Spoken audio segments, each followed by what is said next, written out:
This is part third of poultry farming. Poultry farming क्या होती है, कैसे प्रोसीड की जाती है, इसमें कौन कौन से मेन स्टेप्स होते हैं और पोल्ट्री फार्मिंग आखिर क्यों की जाती है, इकोनॉमिक इंपॉर्टेंस पोल्ट्री फार्मिंग की। अगर ये सब क्वेश्चंस के आंसर आपको नहीं पता तो पार्ट फर्स्ट और पार्ट सेकेंड ज़रूर देखें, लिंक डिस्क्रिप्शन बॉक्स में गिवन है। और ये पार्ट थर्ड है, इसमें हम डिजीज़ के बारे में डिस्कस करेंगे, क्योंकि लास्ट ईयर 2021 के पेपर में डिजीज़ के बारे में क्वेश्चन पूछा गया था कि पोल्ट्री फार्मिंग की कौन कौन सी डिजीजेस होती हैं, तो ये भी इंपॉर्टेंट है। और पोल्ट्री फार्मिंग वाले पूरे टॉपिक को कंप्लीट करने के लिए आप पार्ट 1 एंड पार्ट 2 ज़रूर देखें। देखते हैं, poultry keeper should always be careful against the diseases. तो पोल्ट्री कीपर्स जो होते हैं, जो पोल्ट्री फार्मिंग परफॉर्म करते हैं, उनको ये बहुत ध्यान रखना चाहिए कि कौन कौन सी डिजीज होती हैं और कैसे उन्हें हम प्रोटेक्ट कर सकते हैं। Following are the common and important diseases. तो कुछ इंपॉर्टेंट डिजीजेज हैं पोल्ट्री फार्मिंग की जो हमें अपने सिलेबस में पढ़नी है। पहली है Ranikhet. It is caused by virus. ये एक तरह के वायरस से होती है, हाईली इन्फेक्शियस, बहुत ही ज़्यादा इन्फेक्शियस है।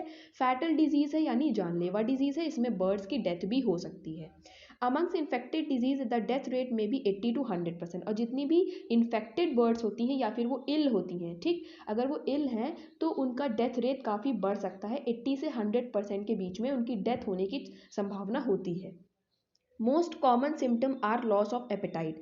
अगर कोई भी डिजीज़ है हमारी पोल्ट्री फार्मिंग की, जो वैरायटी ऑफ बर्ड्स हैं, तो उसमें से पहला सिम्टम हमें दिखेगा, सिम्टम यानी साइन, जिससे हम पहचान सकते हैं कि कौन सी डिजीज़ उनको है। तो लॉस ऑफ एपेटाइट यानी वो जो फूड का इंटेक है वो नहीं करेंगी, उनको भूख नहीं लगेगी, ठीक, तो हम समझ जाएंगे कि उनको कोई ना कोई डिजीज़ है। डिफिकल्टी इन ब्रीदिंग, ब्रीद करने में उनको डिफिकल्टी होगी। और ग्रीन डायरिया, जो उनके स्टूल हैं, जो उनका आउटकम है एक्सक्रीटा है, वो ग्रीन कलर का होगा, तो हम जान जाएंगे कोई ना कोई डिजीज है हमारी बर्ड्स में। Then the bird grasp air and slowly show the paralysis. फिर कुछ डिजीजेज में पैरालिसिस भी देखी गई। The sick bird should be isolated and destroyed.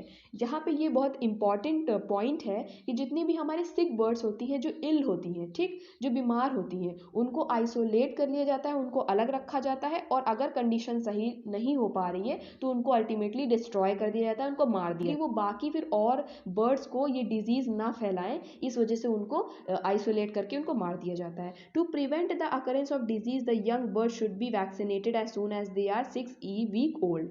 तो ये डिजीजेस हमारी बर्ड्स में ना हो पाए तो हम उनका वैक्सीनेशन करवाते हैं, बर्ड्स का, जो पोल्ट्री कीपर्स होते हैं वो कराते हैं उनका वैक्सीनेशन। 6 वीक ओल्ड जब हो जाती हैं तरह तरह की बर्ड्स, तो उनमें ये वैक्सीनेशन कराया जाए जिससे कि उनको डिजीजेस ना लगे। सेकेंड है fowl pox. This is also caused by virus. ये भी वायरस से होने वाली बीमारी है। हाईली कॉन्टैजियस है। कॉन्टैजियस मतलब जो एक से दूसरे को फैलती है वो कॉन्टैजियस होती है। इट मे बी ड्राई और wet pox. There is discharge from the nose and eyes. जो बर्ड्स हैं उनकी नोज से और आइज से डिस्चार्ज होने लगता है, कुछ निकलने लगता है, means outcome.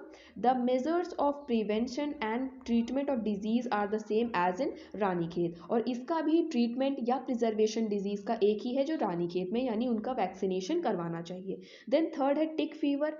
Tick fever is caused by Borrelia species. Borrelia एक तरह की स्पीशीज होती है, एक काइंड ऑफ बैक्टीरिया होता है जो कि टिक फीवर कॉज करता है बर्ड्स में। It occurs in blood plasma of birds. ये ब्लड जो बर्ड्स होती हैं उसके ब्लड प्लाज्मा में हो जाता है, transmitted by ticks, so called tick fever. और ये जो टिक होते हैं एक तरह के पेस्ट होते हैं, कीड़े होते हैं, उनकी मदद से ये फीवर फैलाया जाता है, होता है बर्ड्स को, इसी वजह से इसको टिक फीवर का नाम दिया गया है।